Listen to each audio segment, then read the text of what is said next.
My brother shoved me toward the kitchen and said, "Know your place. Start washing dishes." The words echoed through the crowded dining room, sharp and heavy. My brother, Dominic, stood over me with a smug, entitled grin, surrounded by his friends and our parents. Everyone heard it. But instead of defending me, my parents just looked down at their plates, staying completely quiet. They had always treated Dominic like a king while treating me like hired help. Humiliated and trembling, I grabbed my coat.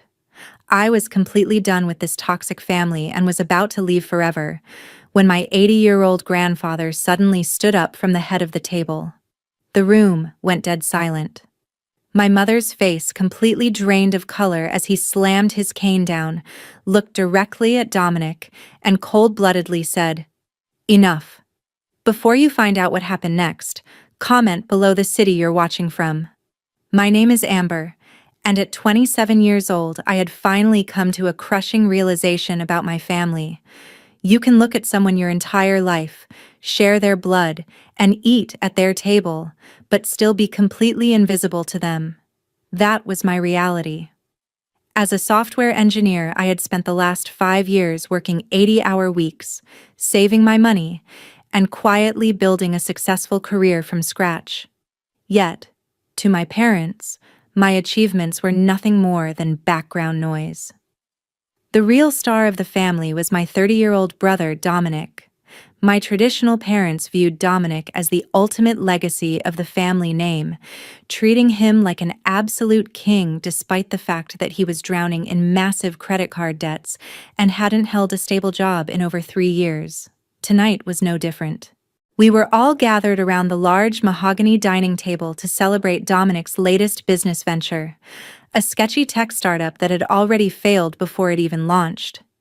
As I sat there listening to my parents shower him with endless praise and financial promises, the air in the room felt heavy and suffocating.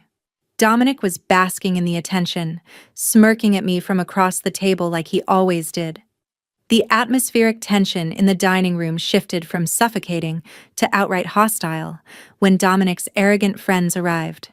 He had invited them over to celebrate with our family, and true to form, Dominic immediately began treating me like a hired servant in front of them, barking orders for me to fetch drinks and clear their appetizers. I ignored his childish provocations, keeping my focus entirely on my laptop while trying to finish an urgent, high-priority software deployment for my actual job. Seeing that I wasn't reacting to his petty commands, Dominic's smug grin morphed into a bitter, frustrated scowl. He marched over to my side of the table, demanding that I hand over my expensive workstation laptop so he could borrow it for a sketchy client meeting the next morning. When I calmly but firmly refused to hand over my livelihood, Dominic completely lost his temper. Trembling with a mixture of intense rage and deep humiliation, I grabbed my coat from the chair, ready to leave them behind forever.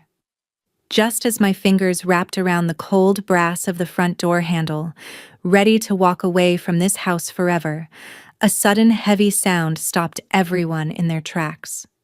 It was the sharp, unmistakable crack of wood hitting the hardwood floor. I turned around to see my 80-year-old grandfather, Victor, standing up from his seat at the head of the table. For years, he had been a silent observer at these family dinners, watching the toxicity brew without saying a single word. But tonight, something had fundamentally shifted inside him. The entire room went dead silent, the laughter of Dominic's friends dying instantly in their throats. Grandfather Victor held the real power in this family.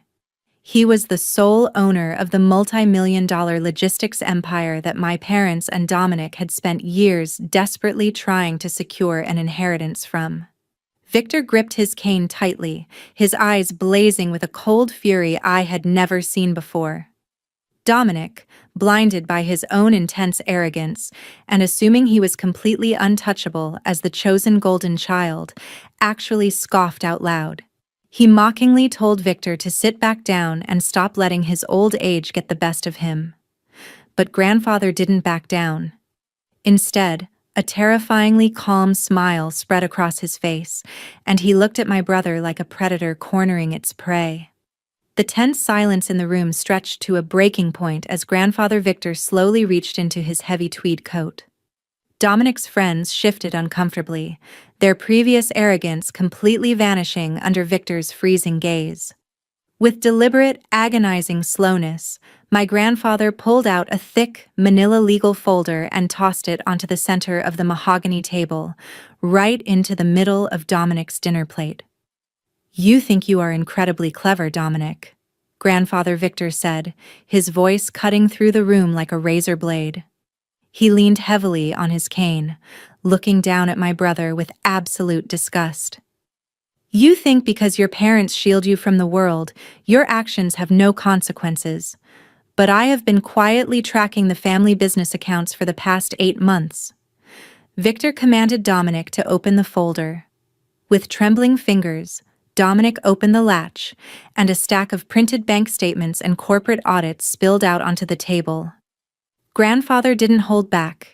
He exposed Dominic in front of everyone, revealing that he had been systematically embezzling thousands of dollars from the logistics company's emergency reserves. He had been forging signatures on corporate checks just to fund his lavish lifestyle, buy designer clothes, and pay off massive underground gambling debts.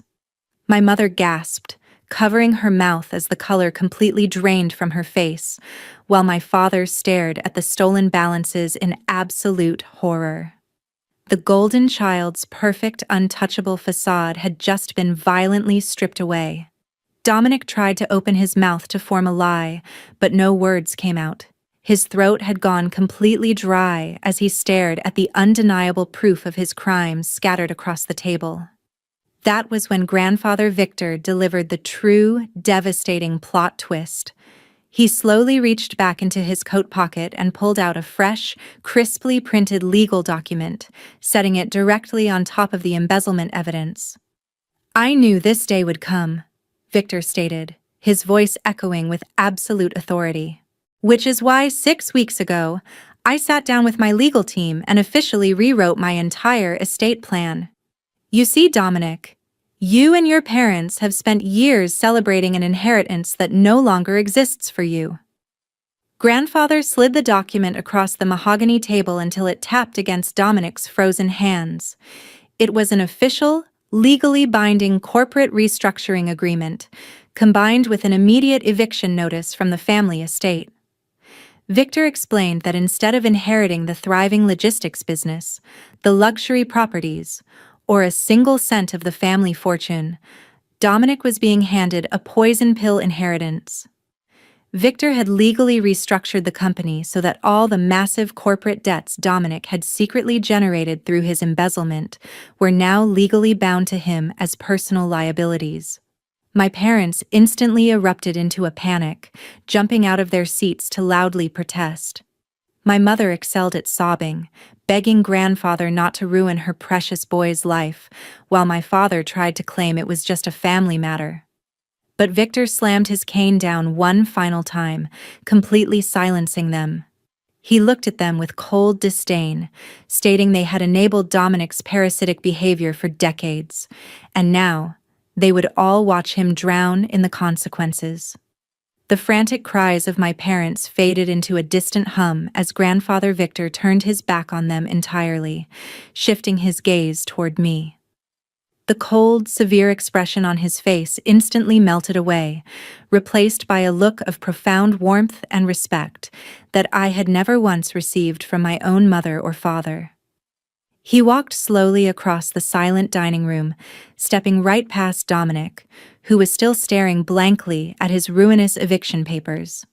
Victor reached out, gently placing his hand on my shoulder, and pulled a final set of notarized documents from his briefcase. "Amber," Grandfather said, his voice ringing with absolute clarity so that every person in the room could hear him. "For 27 years, you have been the only person in this family who truly understands the value of hard work, integrity, and resilience. While your brother was busy destroying what I built, you were quietly building yourself up from nothing. This evening, I have officially named you as the sole heir to my entire estate and the new chief executive officer of the logistics empire. My breath caught in my throat as I stared at the official corporate seals bearing my name. The sheer magnitude of what was happening completely overwhelmed me. Grandfather leaned in closer, a proud smile gracing his features. He whispered that he had been waiting for this exact moment. He had intentionally stayed quiet during past family dinners, waiting for me to finally find my own inner strength to stand up to their toxic, parasitic behavior before handing me the keys to his life's work. He needed to know I was strong enough to lead. In that beautiful, life-changing moment, I realized that while my parents had blinded themselves with favoritism, my grandfather had been operating 10 steps ahead, weaving a master plan to completely protect my future. 6 months later, my life had completely transformed, and justice had been served colder than anyone at that dinner table could have ever anticipated. Today, I am successfully running the logistics empire as CEO, expanding our software systems and taking the company to heights Grandfather Victor only dreamed of. I moved out of that toxic city entirely, buying a beautiful home where I finally feel safe, respected, and at peace. Dominic's downward spiral, however, was absolute. Unable to refinance the astronomical corporate debts he was legally shackled with, he was forced to file for total bankruptcy. His luxury cars were repossessed, his gorgeous girlfriend packed her bags and left, and those arrogant friends who laughed while he shoved me, they blocked his number the second his money ran out. He now works a grueling, entry-level night shift job just to make his court-mandated debt payments. As for my parents, I cut them off completely. They occasionally send desperate text messages begging me to bail their golden boy out of ruin, but I delete them without reading. They chose their king, and now they can help him rule his empty castle. Now, I have a burning question for everyone who stayed with me until the final second of this journey. If you were standing in my shoes, enduring that level of disrespect under your own family's roof, would you have walked away as cleanly as I did? Or did Grandfather Victor's poison pill inheritance cross the line from justice into outright cruelty? Drop your thoughts in the comments below. I read every single one of them. While you're typing, your next favorite story is waiting right here on the screen, ready to blindside you with another wild twist. Thank you for watching, and remember to always know your worth.